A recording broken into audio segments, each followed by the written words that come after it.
On today's show, James Harden had a strong game in his return from a fractured thumb, but I thought it was something else that Jared Allen said he did that's very important. I'll tell you what it is, and we'll talk about this win over the Nets on this edition of Locked On Cavs.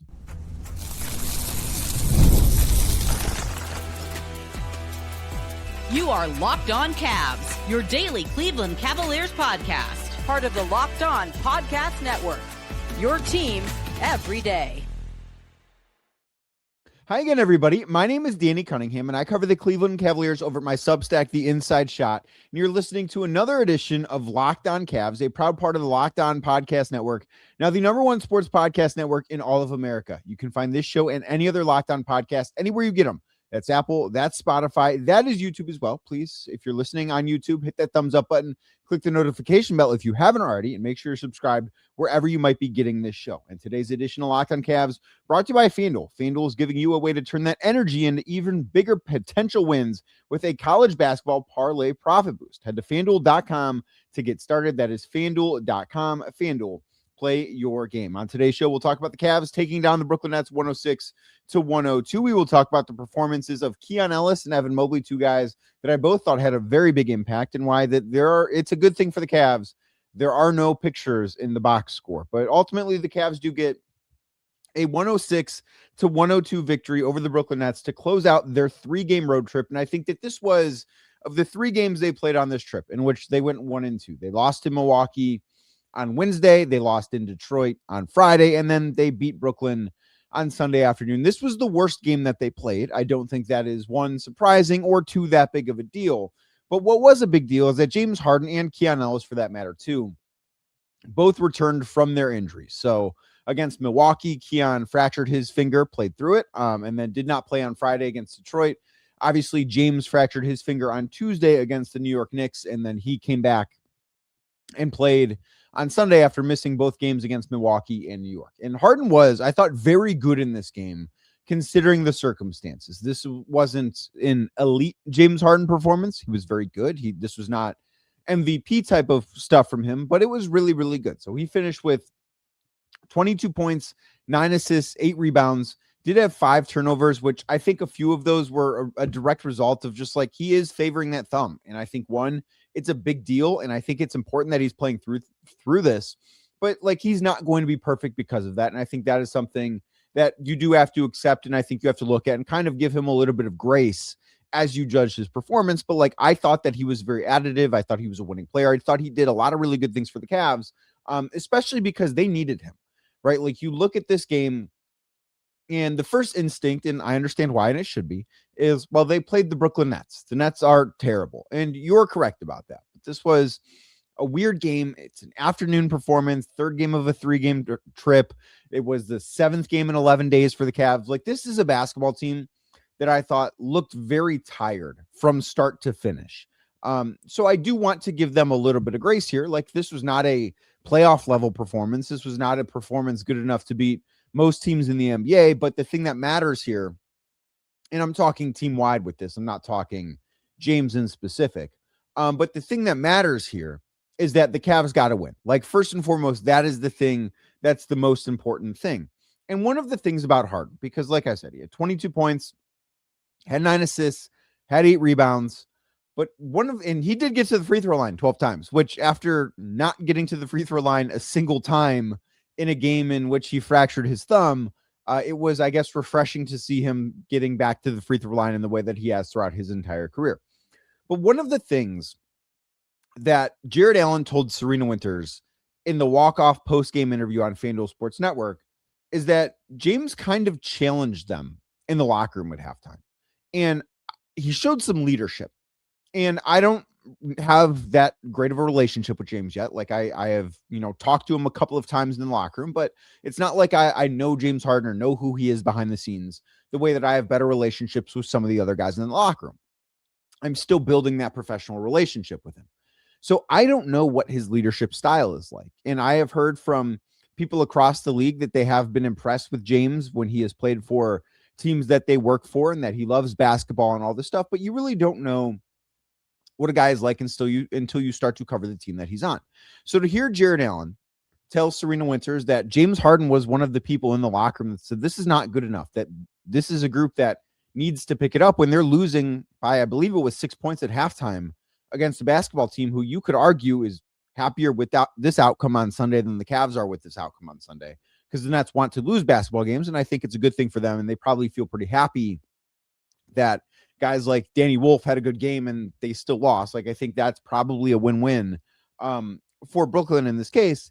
But the fact that James, who I think this was the 7th or 8th game that he's played with the Cavs so far, was comfortable enough to step up and say something and take on a bit of a leadership role in a game in which, yes, Donovan Mitchell not available as he continues to work through that groin strain right now. And the Cavs were down a few guys. It's not as if this was a full strength Cavs team that struggled on Sunday. But the fact that James stepped up and said something, the fact that he took on a bit of a leadership role, and Keon Ellis, who also was in on FanDuel Sports Network and for a post-game interview with Serena and Brad Doherty, he echoed that sentiment that James stepped up and said something at halftime. And I do think that is something just worth noting. Now, obviously, Harden has immense respect, not just in that locker room, but across the league. He's a former MVP. He was an all-NBA player last year. He's been an all-NBA player so many times. He's going to be a Hall of Famer. He's a top 75 player of all time. But the fact that he is this early into his tenure in Cleveland and is comfortable saying something that very clearly needed to be said, because the Cavs came out in this game and I think they took an 11-3 lead. And that's when Jordi Fernandez took a timeout. He took 2 timeouts in the first 5 minutes of this game. And I think at that point, the Cavs are like, okay, we know what's going on here. Like the efforts for the remainder of the first half after that was really bad. Like, they were outscored in the second quarter. I believe it was 28-17 against a Brooklyn Nets defense that is terrible. Now, give the Nets credit. I thought they played well, and you do have to mention that. Like, the Cavs were not good enough. They were nowhere near good enough. They ultimately won, and again, that's the thing that matters. But you also have to give the Nets a little bit of credit here. So the fact that James was willing to step up and take on a leadership role in this situation in which he's still the new guy, in which he's playing through something, in which, and two, like, as far as him playing through this thumb injury, he so easily could just say, I've got to fracture my thumb. The playoffs are what matters. I need 2 or 3 weeks to get right. And by not doing that, he's sending a message that this is serious stuff, that these games matter. And then he's backing that up by, one, playing relatively well through it. Like, I don't think that we're going to see James just be this elite player playing through a fractured thumb. I think that's an unfair expectation. But he played well through it, and I anticipate that he's going to continue to play well at the very least, and he'll be better when Donovan Mitchell's back, because everybody on this roster is better when Donovan Mitchell is back. But I think that this play and the actions and the fact that James is on the floor playing through this, I think is setting a really good standard, a really important standard for his tenure in Cleveland, because he was brought into Cleveland to help this team win a championship. And did they win the championship on Sunday against Brooklyn? No, of course not. And they didn't lose it either. But he was brought in because this is a guy that can help to get them over that hump, right? That he can make this team better. But it starts now. It doesn't start when the playoffs begin on April 17th or whatever day the first playoff game is. It starts now, because the Cavs do have to figure things out. Like, Kenny Atkinson played some really strange lineups on Sunday against Brooklyn. Some of them were good. Some of them were bad. Like, the starting lineup for the Cavs was really good, which is a lineup that had not started yet together. It was Harden, Merrill, Tyson, Mobley, and Jared Allen. That lineup was really, really good. There was another lineup where you had Keon Ellis in there instead of Jalen Tyson. That lineup was really, really good. And then a lot of the other things didn't necessarily work.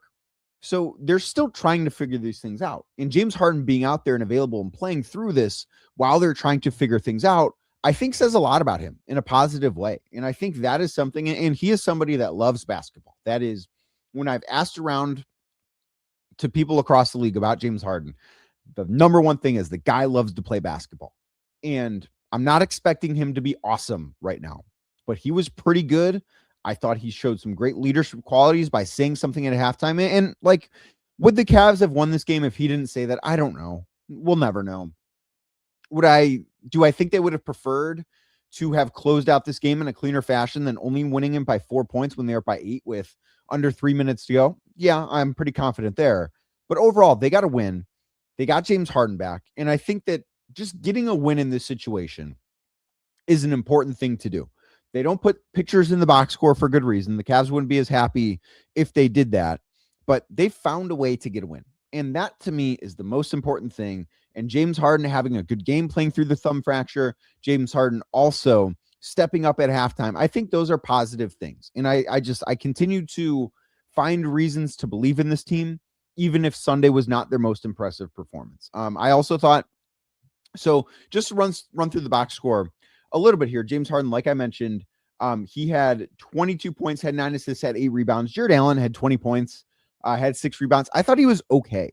And that is like, he was not the most efficient guy. I think he was 6 of 11 from the floor.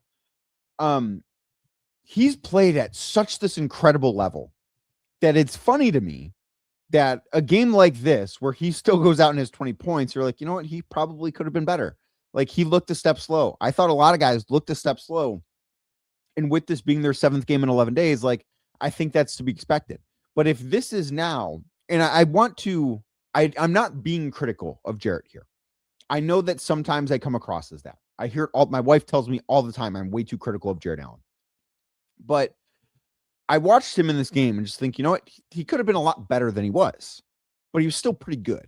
And I think if this is the type of game now that is going to be the quote unquote off game for Jared Allen, I think you feel really, really good about what direction he is heading in as a basketball player. Again, it wasn't his best game, but like, this game being his off game is so much better than some of the other games that had been his off games have been. Maybe this is a game where, because he didn't have his best stuff, maybe this is the time when James Harden being there was more evident for Jared Allen. But overall, like, I think if you can now look at this, and I know he's not going to score 20 points every game. I understand that, especially when Donovan Mitchell gets back. Like, he's just not going to get the same number of shots, I would imagine. But if you can get this type of performance from Jared Allen on an off night, I think you feel really, really good about where things are headed. So the Cavs get a 106-102 win over the Brooklyn Nets, like I said. And there are 2 more guys, Evan Mobley and Keon Ellis, that I think are worth talking about. Keon did something very few guys in Cavs history have done. And Evan Mobley didn't play a ton, but I thought he had a really big impact. We'll dive into their performances next, right here on Locked On Cavs.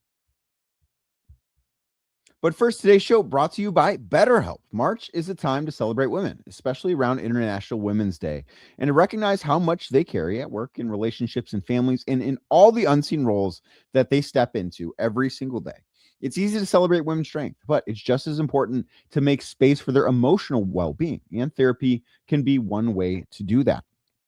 I greatly appreciate the things that my wife does every single day in her career, in her personal life, everything that she's doing. And because personally, it has been a rough 2026, and it has been a rough 2026 for both of us. And I don't think that I would have been able to get through it in the way that I have without the help that my wife has been, in terms of some of these things that are behind the scenes things that people don't necessarily always know what other people are going through. And she deserves all the support that's possible too. And therapy can help create balance and offer a space to focus on yourself. So with over 30,000 licensed therapists and more than 6 million people served worldwide, BetterHelp makes getting started simple. You fill out a short questionnaire, they match you with a licensed therapist, and if it's not the right fit, you can switch at any time. Your emotional well-being matters, and finding support and feeling lighter in therapy can do that for you. So sign up and get 10% off at betterhelp.com/lockedonnba. That's BetterHelp, HELP.com/lockedonnba, LOCKEDONNBA. Again, betterhelp.com/lockedonnba. Thank you again for making this edition of Locked On Cavs your first watch or listen on YouTube. If you are watching right now, please do us a favor. Hit the thumbs up button, click the subscribe button, and hit that notification bell so you don't miss the latest Locked On Cavs content. And if you are an everydayer, please check out the Locked On Cavs Everydayer Club. Get you ad-free versions of this podcast anywhere you get them. Also access to a subscriber-only Discord server where you can chat with Cavs fans like yourself. A link in the description can take you to learn more. So Keon Ellis and Evan Mobley, I thought both had very good games. Now, Evan didn't have, I think, the scoring output that a lot of people would have preferred, right? Like, if you look at his final box score, it wasn't the most impressive thing. He finished with 17 points on the day, but he did have 13 rebounds. And I think the thing that stood out to me And this is not always the most telling stat. Like, I do think sometimes we can look at things and say, okay, well, was this guy actually that good? Or was he a victim of circumstance here? And Evan Mobley, in the 27 minutes that he played, the Cavs outscored the Nets by 24 points. So he finished with 17 points on 6 of 12 shooting, missed both threes that he took. The biggest gripe you should have with Evan Mobley for this game is that he went 5 of 10 at the free throw line. Like, if he hits his free throws, say he goes even 9 of 10 at the line or 8 of 10 at the line, then I feel like this box score feels and looks different if he's got 20 and 13 instead of 17 and 13. But I think that's a different topic. But the Cavs, like I said, outscored the Nets by 24 points in the 27 minutes that he played. And this game, and I don't know this, I've not heard this, I've not talked to people about this, but this has the feeling that the Cavs wanted to really manage his minutes in this one. Mobley is obviously coming off of his second left calf strain of the season that cost him 3 weeks. He did play on Friday in Detroit, played like 37 minutes in that game. But when you think about that game going to overtime, Evan playing as much as he did, and then this game on Sunday being a quicker turnaround where it is, you know, not a back-to-back, but, and we talked about this last week when the Cavs lost to Oklahoma City, how wonky these afternoon games can be. But I do think that playing an overtime game that lasted 3 hours and 19 minutes on Friday night and then coming back and playing at 3:30 on Sunday is a quicker turnaround. And I do think that they wanted to be a little careful here, which might be part of the reason why Evan only played 27 minutes in this game, because I don't think that he's a guy that should be out there for, when he's fully healthy, any less than 32, 33 minutes in this one. But like the defensive effort that he just completely changes the way that teams can attack the Cavs. Like when he is on the floor, they have such a high defensive floor, and he is such an impactful defensive player. And I really think that even on nights when the scoring's not great, like it was fine, I don't think there's much to complain about offensively. He missed 2 threes, was 6 of 10 inside the arc, and a couple of them I think he probably could have drawn fouls that he didn't get called for. And the Cavs did shoot a lot of free throws in this game, but I do think that there probably could have been a few more with how aggressive that the Nets were playing defensively. But overall, like I do think that you could see, even if it's not always in scoring, you see the immense impact that Evan Mobley has on the basketball game. And I do think that maybe some of the lineups that Kenny Atkinson played, like Thomas Bryant played a lot of minutes as the only big on the floor. He played some alongside Evan Mobley, but played a lot of minutes with as the only big on the floor. And I do wonder if Evan is fully healthy, if like that doesn't happen in this game. As for Keon Ellis, so he's playing through a fracture in the index finger on his left hand, which is the second player to be playing through a fracture for the Cavs, and alongside James Harden. Played 31 minutes in this game. Offensively, Keon Ellis, I don't know how much he's going to give you. I wonder if that finger is going to affect his shooting a little bit. He took 1 3, he missed it. He was 2 of 5 from the floor, only had 4 points. That's not the thing that we should focus on. Keon Ellis had 5 blocks in this game. He had 3 steals in this game. He is, to me, he's not the best defender the Cavs have, because that is obviously Evan Mobley, and it's not close. But he is one of the most active defenders that I've ever seen play for the Cavs. Like, I am struggling to think of guys that are cut from the same cloth as him defensively. Because again, like Evan is a better defensive player than Keon is. They're very, very different. And obviously, because they're so like they defend different positions, I think they excel at different things. But Keon's, the active hands that he has, I don't know how many guys I've ever watched play for the Cavs that are in the same breath as him in that manner. Like maybe Iman Shumpert, who was, I don't think quite as good of a defender as Keon is, but he had incredible hands. He had very quick hands. It was almost like there was a magnet on the basketball that he could get his hands on the basketball. And in some of those swipe down situations, Shumpert seemed to really thrive in them. And Keon Ellis has been, I think, awesome in passing lanes. He's gotten his hand on the basketball in a number of different ways. Just like I continue to be so impressed with what the Cavs have in Keon Ellis. And I didn't know what it was going to look like. Maybe I expected a little bit more offensively than what the Cavs have gotten from him. But defensively, it has been so impressive. And I wonder where they would be in this game without him. And I realized that the Cavs were outscored when he was on the floor. And I don't think that Kenny Atkinson necessarily did some of those groups favors. Like there was one lineup where I believe it was James Harden, Dennis Schroeder, Keon Ellis, Craig Porter Jr., and Thomas Bryant. And like that's a lineup that I look at and say, I'm not sure that Craig Porter Jr. essentially playing your power forward position is setting a team up for success. And like those groups struggled. But overall, like I look at this and say, Keon Ellis was a guy that closed out the game for the Cavs. And that was the right decision by Kenny Atkinson. And one of the things that I'm going to be fascinated to see when the Cavs are fully healthy, because in this game, they were missing 3 rotation players. Now, I say that, and I have no idea what to expect from Max Strus, although I do think this upcoming week with the Cavs having 4 days off is a big week for Max Strus. But I have no idea what to expect from him this season. But now the Cavs have so much depth that you can look at this and say, that is Kenny Atkinson's biggest challenge, is he's going to have to figure out how many guys can he play? Who can he play? Like I look at this and Naquan Tomlin struggled again in this game. I don't see rotation minutes for him. Jalen Tyson, who's been awesome all year, is he going to lose minutes? Like just, I do not envy Kenny Atkinson in the fact that this team went from one that when they were so ravaged by injuries was really searching for guys to play to now it's like when they're healthy, it's almost as if there's an embarrassment of riches. And one other guy I wanted to shout out, I thought Sam Merrill had a really good game. So he had 15 points, hit 4 more threes, one of them in the final couple of minutes in this game. That was kind of the dagger that put this game away. And he just like, it's been so impressive to me to watch the way that his game is developed. Like he had an and one, taking a guy off the dribble. And he is not the guy that he was 2 years ago. He's not somebody that is only on the floor to shoot threes. Now, he's incredible at shooting threes. He's one of the best 3-point shooters in basketball. There are very few guys that are looking and say, I would rather have that guy shooting a 3 from the corner than Sam Merrill. Like, it's not a very long list.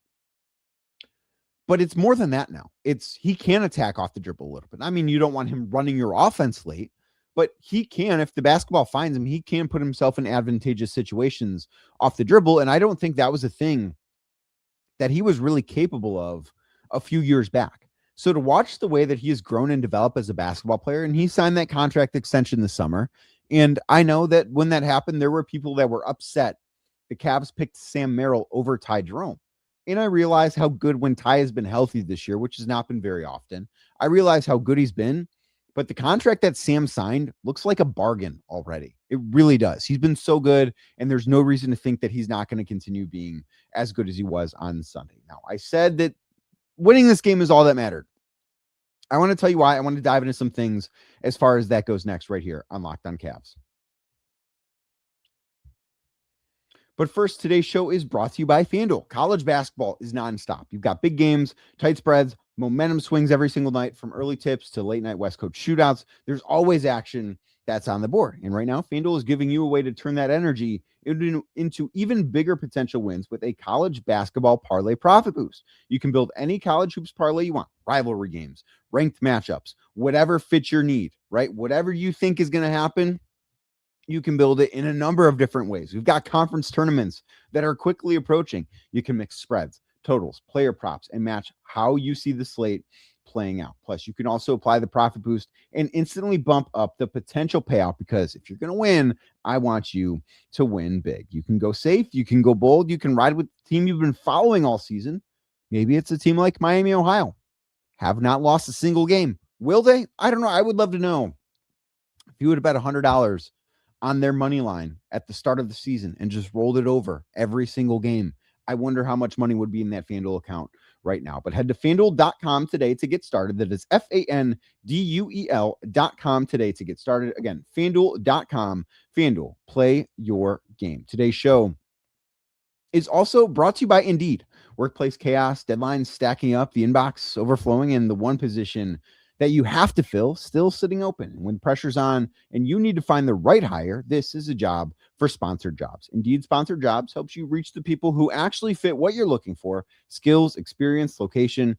So you're not just hoping that the right candidate stumbles across your post. And here's a stat that says it all. In the minute that I've been talking to you, companies like yours have made 27 hires on Indeed, according to Indeed data worldwide. So if you're hiring, Spend less time searching and more time interviewing candidates who check all your boxes with Indeed sponsored jobs. Plus, listeners of this show will get a $75 sponsored job credit to help get your job the premium status it deserves at Indeed.com/podcast.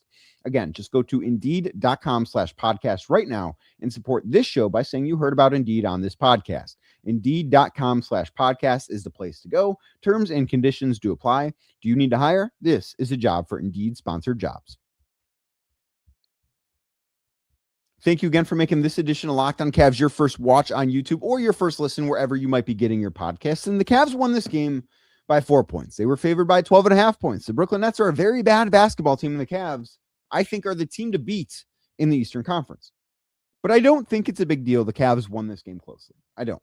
And I know that we've talked a lot about the schedule lately. And I know that nobody out there is going to feel sorry for NBA players. They live the life, right? But I do think it's just worth thinking about and worth discussing what the Cavs have been up against since the All-Star break. So Sunday's game in Brooklyn was the 7th game in the 11 days since the All-Star break for the Cleveland Cavaliers. They've had 2 back-to-backs. They had a 5-7. Like, this has been a brutal stretch of basketball. And to kind of further that, part of the reason why I think that I'm not positive Tuesday is going to go great for the Cavs, just given that they look exhausted right now. Now, maybe the fact that they get home Sunday night before like at a reasonable hour, if you will, and they'll have back-to-back nights at home for the first time since the All-Star break is a good thing. But I look at this and say they are a team that looks exhausted right now, and they need some time off. The fact they've had 7 games in 11 days, I think is ridiculous. Obviously, that will be 8 games in 13 days on Tuesday before they get 4 days off, which why they need 4 days off. Why couldn't 1 or 2 of these games maybe be moved to there? I don't know. I don't make the schedule. All I know is that it's kind of a ridiculous schedule for the Cavs. So like they did look to me tired. They looked like they didn't have mental focus. They didn't look like they had the usual burst. They did not have the same energy level, much less effort level on Sunday that they did on Friday in Detroit. And had they lost this game, it would have been a disaster. If you are a team like the Cavs that is chasing the 2 seed and wants to continue to climb up the Eastern Conference standings, you cannot afford losses to the bad teams on the schedule. And the Cavs, I don't know exactly where they rank amongst easiest schedules remaining in the Eastern Conference after this game. Entering this game, they had the easiest schedule remaining in the Eastern Conference. And I am sure 1 week from right now, when the Cavs are done playing the Boston Celtics, they will again have the easiest schedule remaining in the Eastern Conference because they've got Detroit on Tuesday and then the Celtics on Sunday. So they do have to take advantage of the games they have against bad teams. And have they not done that again, would have been a big letdown. But I look at this and say, they won the game. Did it look pretty? No, it didn't. This was one of the uglier, sloppier basketball games we've watched the Cavs play this year, but they won the game. And I think in this type of schedule situation, style points go out the window. The Cavs play in the NBA. They don't play college basketball. There's not a selection committee that says you get to be in the playoffs or you don't get to be in the playoffs. You get to go to the tournament. You don't get to go to the tournament. That's how it works in college sports. It's not how it works in the NBA. The record is the only thing that matters. The standings are the only thing that matters. And ultimately, the only thing for the Cavs that matters is that they found a way to put a win in the win column on Sunday. Had they not done that, the tone of the show would have been very different. It would have been a very disappointing day. But I do think the fact that they were able to fight through, clearly not having their best stuff, not having the mental focus, probably thinking about the fact they'll be home in a couple of hours and maybe even looking ahead to their rematch against Detroit on Tuesday after an overtime loss in Detroit on Friday. I don't know exactly all those things, but would it surprise anybody if that were the case? I don't think so. The fact that they were able to, even if it didn't look pretty, just get a win, I think should be the only thing that we focus on from this game in terms of the big picture. The Cavs will be better moving forward. I think that this is a game not worth overreacting to because it was close. Ultimately, it's a win. And like I said, that's the only thing that matters. But that's going to do it for this latest edition of Locked on Cavs. I will be back hopefully with a bonus edition at some point early Monday afternoon. And then I will have your normal full episode of Locked on Cavs Tuesday morning. And I will have you covered after the Detroit Pistons game on Tuesday night as well. So as we get out of here, if you could please do me a favor, hit the thumbs up button on this video and click the notification bell on YouTube if you have not already. And make sure that wherever you get your podcast, that's Apple, that's Spotify, and on YouTube, make sure you're subscribed. And I'll be back tomorrow talking more about the Cleveland Cavaliers.